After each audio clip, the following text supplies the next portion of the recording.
Hello students, in our previous class we learned about some basic concepts which are used in English grammar, including parts of speech, basic overview. Now in today's class we will learn about some more terminology which is very useful to learn about English grammar. Let's start. Students, synonym और antonym ये दो word ऐसे हैं जो आपने सुन रखे होंगे और इनके बारे में आपको पता भी होगा क्या होते हैं। तो एक बार बेसिक ओवरव्यू इन चीज़ों का, जितने भी वर्ड आपको बोर्ड पे दिख रहे हैं इनका बेसिक ओवरव्यू लेते हैं। सिनोनिम का मतलब होता है word having same meaning, word having same meaning, जिनका सेम मीनिंग निकलता है उनको हम क्या कहते हैं? सिनोनिम कहते हैं। इसका जस्ट अपोजिट होता है antonym, word having opposite meaning, word having opposite meaning.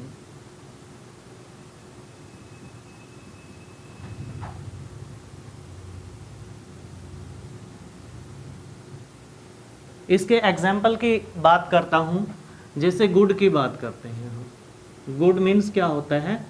अच्छा, तो गुड का आप क्या बोल सकते हो? वेल या फाइन। ये क्या है? सेम मीनिंग है इन दोनों का। ऐसे ही इसकी अगर बात करता हूं तो गुड का अपोजिट क्या होगा? एंटोनिम क्या होगा? बैड, बुरा होगा। ठीक है, तो इस टाइप के वर्ड जो सेम मीनिंग निकलता है उनको सिनोनिम कहेंगे और अपोजिट मीनिंग निकलता है उनको हम क्या कहेंगे? एंटोनिम कहेंगे। एक्रोनिम, अब ये वर्ड हो सकता है आपने फर्स्ट टाइम सुना हो। एक्रोनिम क्या होता है? देखिए, कल भी हमने एक एग्जांपल लिया था कि state bank of India, state bank of India, तो इसको पूरा ना लिख के एक एब्रिविएटेड फॉर्म में, एक शॉर्ट फॉर्म में मैं लिखना चाहूँ तो ये क्या बन जाएगा? SBI बन जाएगा, स्टेट बैंक ऑफ इंडिया। यानी हर वर्ड का इनिशियल लेटर मैंने लिया है SBI। ऐसे ही एक डिसीज होती है जो बहुत बार एग्जाम में पूछी जाती है, acquired immuno deficiency syndrome. Acquired immuno deficiency syndrome ये साइंस में भी और वैसे भी बहुत बार पूछी जाती है। आगे चल के आप किसी भी कॉम्पिटिटिव चीज़ का एग्ज़ाम दोगे, अपना HSSC के एग्ज़ाम दोगे, SSC के लिए एग्ज़ाम दोगे या एयरफोर्स के एग्ज़ाम में इवन ये भी पूछी जा सकती है। तो ये शॉर्ट फॉर्म होती है, एब्रिवेटेड फॉर्म होती है एड्स की। तो एक्रोनिम क्या होता है कि जब हम पूरा नाम ना लिख के, पूरे वर्ड ना लिख के, सिर्फ इनिशियल लेटर की बात करते हैं, सारे वर्ड का इनिशियल लेटर लिख देते हैं, शॉर्ट फॉर्म में लिख देते हैं, तो वो क्या होता है? एक्रोनिम होता है। तो एक्रोनिम की डेफिनेशन क्या रहेगी? The word which is formed by taking initial letter of each word, यानी सिर्फ इनिशियल लेटर लेना है आपने हर वर्ड का। तो आप इसे लिख लीजिए, क्या होगी एक्रोनिम की definition? The word which is formed by taking initial letter of each word is known as acronym. बैक्रोनिम क्या होता है? देखिए, एक्रोनिम और बैक्रोनिम में बहुत कम डिफरेंस है, एक माइनर सा डिफरेंस है। वो क्या होता है? सपोज करो आपने बुक्स ऑर्डर की, आप 10th क्लास में है, आपने बुक ऑर्डर की और आपका स्कूल है करनाल डिस्ट्रिक्ट में और आपका जो बुक सेलर है वो है पानीपत डिस्ट्रिक्ट में। आपने फ़ोन किया, बुक सेलर ने कहा कि मैं सिर्फ एक रात में, यानी आपने शाम को फ़ोन किया था और उसने क्लेम किया कि मैं अगले मॉर्निंग आपको डिलीवरी की गारंटी दूंगा। यानी उसने क्या कहा कि गारंटीड ओवरनाइट डिलीवरी। उसने क्या कहा कि ओवरनाइट डिलीवरी, यानी जब रात बीत जाने तो उसके बाद डिलीवरी में दे दूंगा। गारंटीड ओवरनाइट डिलीवरी को उसने शॉर्ट फॉर्म में लिख दिया GOD, गोड। G से गारंटीड, O से ओवरनाइट और D से डिलीवरी। यानी बट गॉड का तो मीनिंग क्या होता है? भगवान भी होता है। यानी इसको हम कैसे लेते हैं? हम ऐसे सेम एक्रोनिम की तरह इनिशियल लेटर उठाते हैं बट इसको हम किस तौर पे लेते हैं, एज ए ह्यूमर के तौर पर लेते हैं, एज ए ह्यूमर के तौर पर लेते हैं। और तो ऐसे वर्ड को हम क्या कहते हैं, बैक्रोनिम कहते हैं। जैसे एक मोम एक वर्ड है, अक्षय कुमार की एक मूवी आई थी मोम, और ये इंडिया जो इसरो है, इंडियन स्पेस रिसर्च ऑर्गेनाइजेशन, उसका भी मिशन था, यानी मंगल ग्रह पे हमने एक मिशन भेजा था, तो उसका क्या नाम था, मार्स ऑर्बिटर मिशन। तो मार्स ऑर्बिटर मिशन को हमने शॉर्ट फॉर्म में क्या बोल दिया था, MOM का नाम दे दिया था, मोम का नाम दे दिया था। तो ऐसे वर्ड को जिनका कुछ और अर्थ भी निकले शॉर्ट करने के बाद, एब्रिवेटेड फॉर्म करने के बाद, तो ऐसे वर्ड को हम क्या कहेंगे, बैक्रोनिम कहेंगे। हेट्रोनिम का क्या मीनिंग होता है, हेट्रोनिम क्या वर्ड होते हैं। देखिए हेट्रो वर्ड जहाँ पे आ जाए उसका मीनिंग होता है अदर्स। ये साइंस में भी आप पढ़ोगे, ऑटोट्रॉप्स और हेट्रोट्रॉप्स क्या चीज़ होती हैं। तो ऐसे ही हेट्रो का मतलब मैंने बता दिया आपको क्या होता है, हेट्रो मीन्स का मतलब होता है अदर्स। एक वर्ड है बियर, बियर ये एक वर्ड है, इसके मैं 3 मीनिंग निकाल सकता हूँ। एक बियर का मतलब होता है सहन करना, किसी चीज को सहन करना।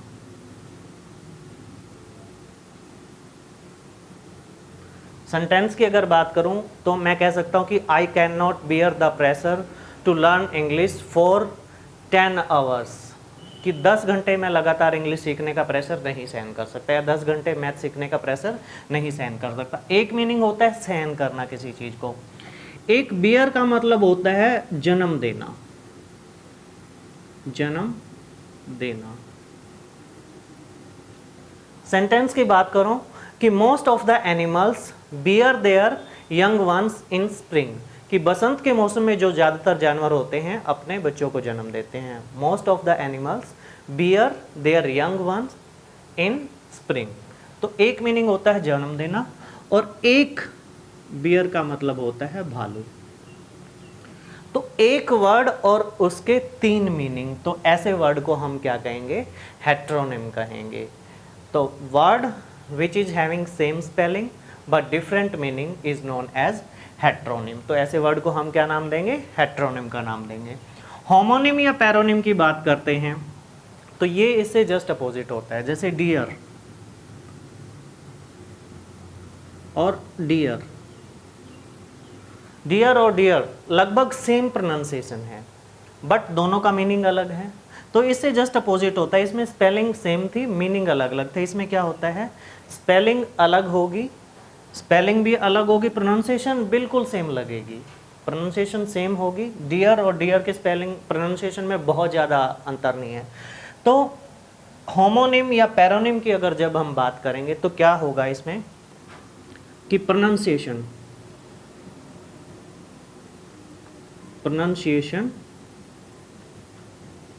सेम होगी, मीनिंग क्या होगा, डिफरेंट होगा। कोई इंसान हमें बहुत ज़्यादा प्यारा होता है तो उसके लिए हम डियर यूज़ करते हैं, dear brother, dear sister, dear sir, dear ma'am. Dear का मतलब होता है एक एनिमल, हिरन जो होता है, तो उसे डियर कहते हैं। तो यहाँ आपने होमोनिम और हेट्रोनिम के बीच में क्लियर अंतर होना चाहिए। हेट्रोनिम क्या होते हैं, स्पेलिंग सेम होती है बट मीनिंग उसके अलग निकलते हैं। इसमें क्या होता है, इसमें प्रोनाउंसिएशन लगभग सेम होती है बट मीनिंग उनके डिफरेंट होते हैं। होमोनिम और पैरोनिम में बेसिक थोड़ा सा डिफरेंस क्या होता है, पैरोनिम में प्रोनाउंसिएशन थोड़ी सी ज़्यादा अलग होती है। जैसे अफेक्ट एंड इफेक्ट, अफेक्ट होता है प्रभाव, कैसे प्रभावित होती है कोई भी चीज, और इफेक्ट होता है उस चीज़ के कॉन्सिक्वेंसेज यानी प्रभाव। अफेक्ट मतलब कैसे प्रभावित करना और इफेक्ट होता है प्रभाव, ठीक है। तो ये इस चीज़ का फ़र्क होता है। अफेक्ट और इफेक्ट में लगभग एक जैसी प्रोनाउंसिएशन है बट मीनिंग क्या होते हैं, डिफरेंट होते हैं। Collision and collusion, collision and collusion इसमें क्या है कि लगभग एक जैसी प्रोनाउंसिएशन है दोनों की, बट इनके मीनिंग टोटली डिफरेंट होते हैं। कोलिजन का मीनिंग होता है टकराव होना किसी चीज़ का, और कोलिजन का मतलब होता है एक कॉन्स्पिरेसी, एक षड्यंत्र जो एक टीम बना के, कॉपरेशन बना के किया जाता है दूसरों को ठगने के लिए, to deceive other. A corporation made to deceive other, दूसरों को धोखा देने के लिए जो किया जाता है, एक एग्रीमेंट किया जाता है, उसे हम क्या कहेंगे? कोलिजन कहेंगे। ये आप जब इकोनॉमिक्स पढ़ोगे तो कोलिसिव ओलिगोपोली एक टर्म आता है। इसमें क्या होता है, 2 या 3 कंपनियां मिलके एक मार्केट रेट डिसाइड करती हैं और वो सबको फॉलो करना पड़ता है। सारी कंपनियां सरेंडर कर देती हैं उसके आगे कि हम सेम मार्केट पैलेस है वो सेम रेट अप्लाई करेंगे ताकि कोई कंपटीशन ना आए और जो कस्टमर होता है वो ज़्यादा आवाज़ ना उठा सके। तो कोलिशन और कोलिशन लगभग एक जैसी प्रोनाउंसिएशन है, लेकिन मीनिंग क्या है, टोटली डिफरेंट है। तो ऐसे वर्ड को हम क्या कहेंगे? पैरोनिम का नाम देंगे। एपोनिम क्या होता है? एपोनिम देखिए, जब हम किसी चीज़ का नाम एक पर्टिकुलर फेमस ब्रांड के नाम पे रख देते हैं तो ऐसे वर्ड को क्या कहा जाता है? एपोनिम कहा जाता है। कई बार जब हम फोटोकॉपी करवाते हैं तो उसे क्या कहते हैं कि जीरोक्स करवा लो। क्या बोलते हैं? जीरोक्स। जबकि जीरोक्स का एग्जैक्ट मीनिंग फोटोकॉपी करवाना नहीं होता। जीरोक्स एक मशीन का नाम है, ब्रांड नेम है ये, बट इतना फेमस हो चुका है कि फोटोकॉपी करवाने को हम क्या कहते हैं? जीरोक्स बोल देते हैं। या टूथपेस्ट करने को हम क्या कहते हैं? कई बार बहुत सारे लोग बोलते हैं कि कोलगेट कर ले, क्योंकि कोलगेट ब्रांड इतना फेमस हो चुका है कि जो बेसिक कमोडिटी होती है, बेसिक चीज़ होती है, हम उसको उसके नाम से जानने लग जाते हैं।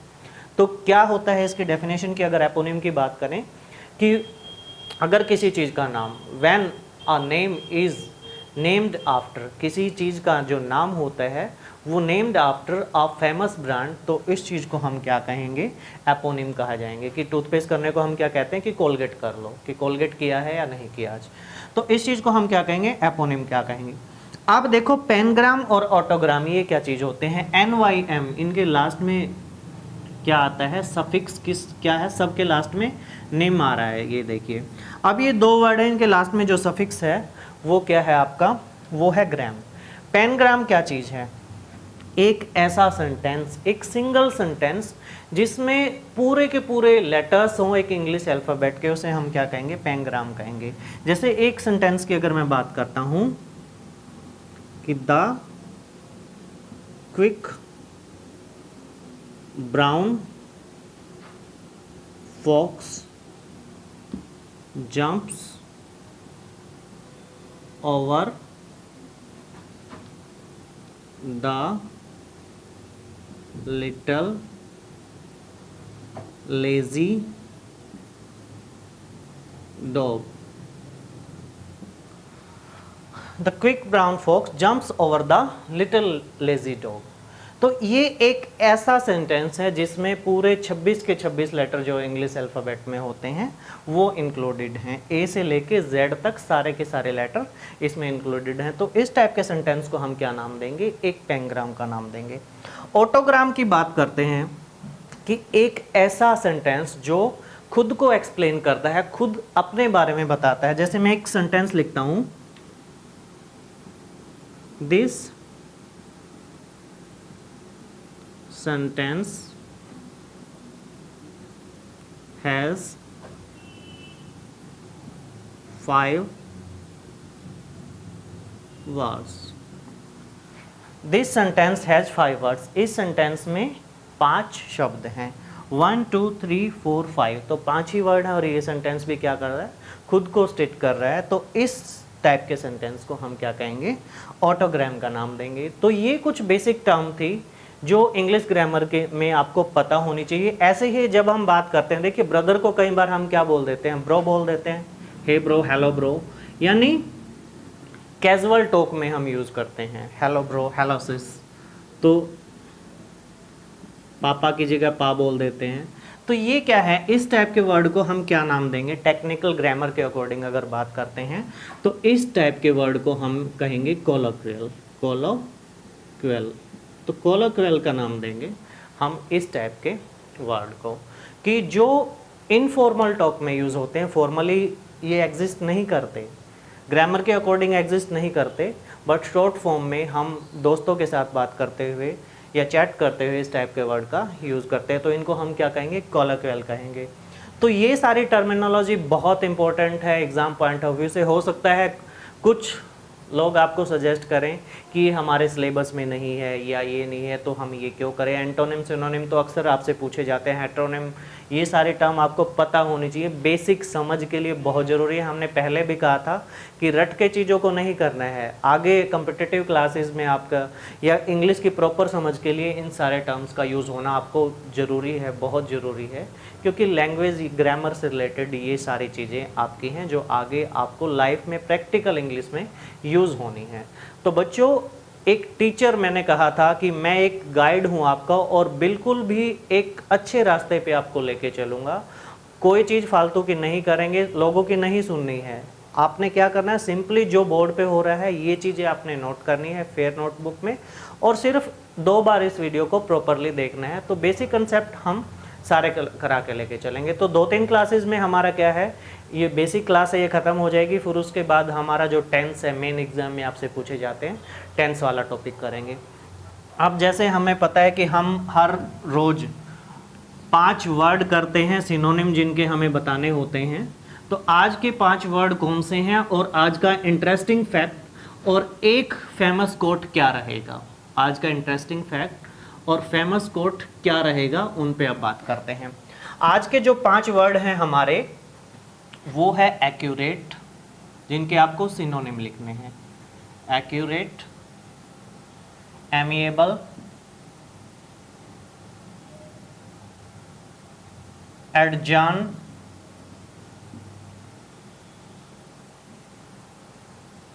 एक्यूमेन और एडवर्सिटी। ये 5 वर्ड हैं जिनके आपने सिनोनिम लिखने हैं, याद करने हैं। तो इन 5 के सिनोनिम क्या रहेंगे, आइए देखते हैं। एक्यूरेट होता है, ये बोलने में भी बहुत बार यूज़ करते हो कि ये बिल्कुल एक्यूरेट बात है। तो एक्यूरेट का मतलब होता है स्टिक या बिल्कुल सही, स्टिक बात करना किसी चीज़ का। स्टिक का मतलब बिल्कुल सही बात करना, बिल्कुल सही बात करना। तो इसके अगर सिनोनिम की बात करते हैं तो एग्जैक्ट हम कर सकते हैं।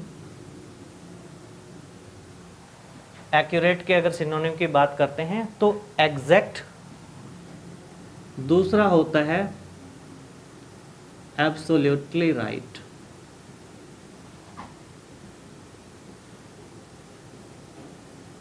एब्सोल्युटली राइट या एग्जैक्ट, ये 2 वर्ड इसके सिनोनिम में हम यूज़ कर सकते हैं। एमिएबल की अगर बात करते हैं, एमिएबल का मतलब होता है मित्रतापूर्ण, मित्रतापूर्ण। तो मित्रतापूर्ण के लिए जो हम 2 सिनोनिम यूज़ करेंगे, एक यूज़ करेंगे फ्रेंडली और दूसरा क्या यूज़ कर सकते हैं, कॉर्डियल रिलेशन। कॉर्डियल रिलेशन का मतलब क्या होता है, जो दिल से रिलेशन बनाए जाते हैं जिनमें कोई धोखा नहीं होता। तो इस टाइप को हम क्या बोलते हैं, एमिएबल। एडजॉर्न की बात करते हैं, एडजॉर्न का मतलब होता है स्थगित करना, स्थगित करना किसी भी चीज़ को। यानी ये वर्ड आपने बहुत बार सुना है, the court is adjourned for today, यानी कोर्ट आज के लिए, कोर्ट की कार्रवाई आज के लिए क्या होता है, स्थगित कर दी जाती है। तो इसका मतलब होता है वो नेक्स्ट डे होगी, और नेक्स्ट डे या आगे चल के होगी तो उसका मतलब क्या होता है, पोस्टपोन्ड। एडजॉर्न का मतलब क्या होता है, पोस्टपोन करना किसी चीज़ को या एक्सटेंड करना, बढ़ा देना आगे के लिए। नेक्स्ट है हमारा एक्यूमेन। एक्यूमेन का एग्जैक्ट हिंदी मीनिंग होता है कुशाग्रता। कुशाग्रता का मीनिंग होता है कि जब आपका माइंड इतना डेवलप होता है कि किसी भी चीज़ से रिलेटेड आप सही डिसीजन ले पाते हैं, तो उसे कहा जाता है एक्यूमेन। तो एक्यूमेन की अगर बात करते हैं तो इसका जो राइट वर्ड होगा इसके लिए वो बोला जाता है इनसाइट। इन मतलब अंदर और साइट मतलब देखना, यानी जो आपके अंदर है, यानी जो आपका दिमाग इतना विकसित है, किसी भी चीज़ को लेके आप सही डिसीजन लेते हो, तो वो क्या आता है, एक्यूमेन या इनसाइट। और दूसरा इसे नाम दिया जाता है श्रूडनेस। श्रूडनेस, श्रूडनेस वर्ड आप कैसे याद रखेंगे? देखिए SHREW, श्रू, ये एक चूहा होता है, बहुत छोटा चूहा, और ये सबसे छोटा मैमल है जो अर्थ पे पाया जाता है। सबसे बड़ा मैमल ये सबको पता है, साइंस में भी आपसे पूछा जाता रहा है, जो ब्लू व्हेल होती है वो सबसे बड़ा मैमल होता है अर्थ पे, और श्रू जो चूहा होता है ये सबसे छोटा मैमल होता है। तो वो चूहा होता है, बहुत शार्प माइंडेड होता है, तो इसी से ये वर्ड बना श्रूडनेस। तो यहाँ से आप इन दोनों को याद रखेंगे। नेक्स्ट और लास्ट वर्ड है हमारा पांचवा, एडवर्सिटी का मतलब होता है मुसीबत। तो मुसीबत के लिए जो सिनोनिम आपका रहेगा तो वो क्या रहेगा? एक तो ट्रबल, सबको पता है, ट्रबल मीन्स क्या होता है? मुसीबत। और दूसरा वर्ड जो सिनोनिम इसके लिए आप याद रख सकते हो, वो याद रख सकते हो मिसफॉर्च्यून। मिसफॉर्च्यून, फॉर्च्यून का मतलब होता है भाग्य, आपका भाग्य, और मिस अगर इसके आगे ये प्रीफिक्स लग जाता है ये जस्ट अपोजिट होता है, यानी दुर्भाग्य यानी मुसीबत। तो मिसफॉर्च्यून या ट्रबल या बैड टाइम आप इसको बोल सकते हो। तो ये 5 वर्ड हैं, आप इनके सिनोनिम याद रख सकते हो। जैसे आपका ये फर्स्ट वर्ड था हमारा एक्यूरेट, को एग्जैक्ट भी आप बोल सकते हो, एब्सोल्युटली राइट, या प्रीसाइज भी बोल सकते हो, प्रीसाइज। तो ये देखिए आप सिर्फ 5 वर्ड ही याद नहीं कर रहे हो, इनके साथ 2-2 वर्ड और याद कर रहे हो, यानी एक क्लास में हमारे 15 वर्ड हो जाते हैं। हफ्ते में 3 क्लास आपकी कंफर्म रहेंगी, यानी 45 नए वर्ड हम सीखेंगे एक वीक में, और ऐसे एक मंथ की बात करते हैं तो लगभग 200 नए वर्ड हो जाएंगे। तो ऐसा करते करते इंग्लिश सीखना हमारे लिए बहुत इजी हो जाएगा। बट आपको ऑनेस्टली जो क्लास को फॉलो करना है, अच्छे फेयर नोट्स बनाने हैं, और हर चीज़ जो बोर्ड पे कराई जा रही है वो आपकी प्रैक्टिकल लाइफ में काम आने वाली चीज़ है। और मैंने पहले ही कहा था कि हम पढ़ाई को इस वे में लेके चलेंगे कि हमारे एकेडमिक्स में भी नंबर बने, और प्रैक्टिकल लाइफ में आगे कॉम्पिटिटिव एग्जाम है या इंग्लिश बोलते हो, समझते हो, तो आपको वो नॉलेज होनी चाहिए। खाली किताबी ज्ञान की हम बात नहीं करेंगे। तो इसी सीरीज़ में अगर हम आगे लेके चलते हैं, आज हमारे एक इंटरेस्टिंग फैक्ट की अगर बात करते हैं, तो इंटरेस्टिंग फैक्ट क्या है? देखिए हम इंग्लिश लैंग्वेज पढ़ रहे हैं, इंटरेस्टिंग फैक्ट, और इंग्लिश लैंग्वेज को इंटरनेशनल लैंग्वेज भी कहा जाता है। तो आज का इंटरेस्टिंग फैक्ट क्या है कि क्या इंग्लिश दुनिया में सबसे ज़्यादा बोले जाने वाली लैंग्वेज है? ये नहीं है। इनफैक्ट इंग्लिश तीसरे नंबर पे बोली जाती है। 2 लैंग्वेज जो इंग्लिश से भी ज़्यादा पूरी दुनिया में बोली जाती हैं, पहले नंबर पे जो आती है Chinese official language, Chinese official, जो चाइना की ऑफिशियल लैंग्वेज है वो है मैंडेरिन। क्या नाम है उसका? Mandarin. Is the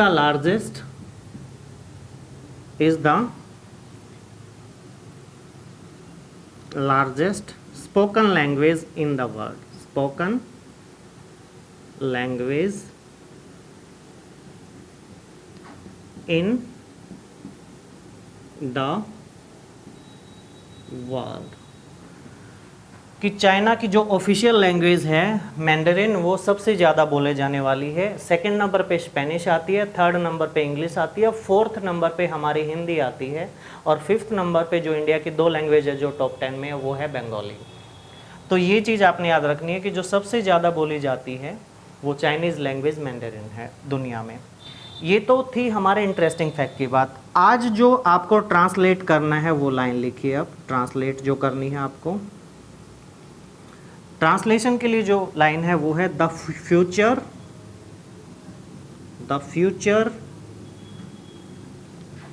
belongs to those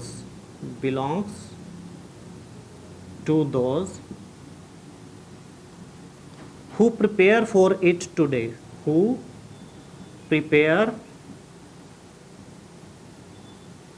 for it today. The future belongs to those who prepare for it today. तो इस लाइन को आपने ट्रांसलेट करना है। कल हमारे ट्रांसलेशन के लिए क्या लाइन थी? Arise, awake and stop not till the goal is reach.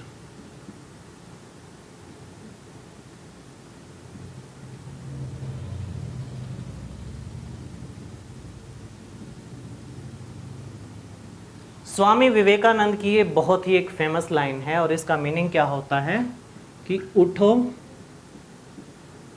जागो और लक्ष्य प्राप्ति तक मत रुको। लक्ष्य प्राप्ति तक मत रुको। तो स्वामी विवेकानंद जी ने ये लाइन कही थी और एग्जैक्ट हमें अपनी लाइफ में इस लाइन को अप्लाई करना है, खाली ट्रांसलेट नहीं करना है इस चीज़ को। हमें उठना है, जागना है। जागने का मतलब क्या होता है यहाँ पे कि नींद से जागना नहीं, सिर्फ अपने आप से पूछना है कि तुम्हें करना क्या है और लक्ष्य प्राप्ति तक मत रुको। लक्ष्य क्या है? इंग्लिश सीखना, बोर्ड्स में अच्छे नंबर लेके आना, घर वालों का नाम रोशन करना। इस समय पे ये सबसे बड़ा लक्ष्य है आपके लिए, जीवन में सफलता हासिल करना। तो सफलता हासिल करने तक रुकना नहीं है, प्रॉपर इंग्लिश को समझ के करना है, रट के नहीं करना है। मेरे साथ बने रहिए, सीखते रहिए। So wish you all the best, stay safe, stay at home, keep learning with us. Thank you very much.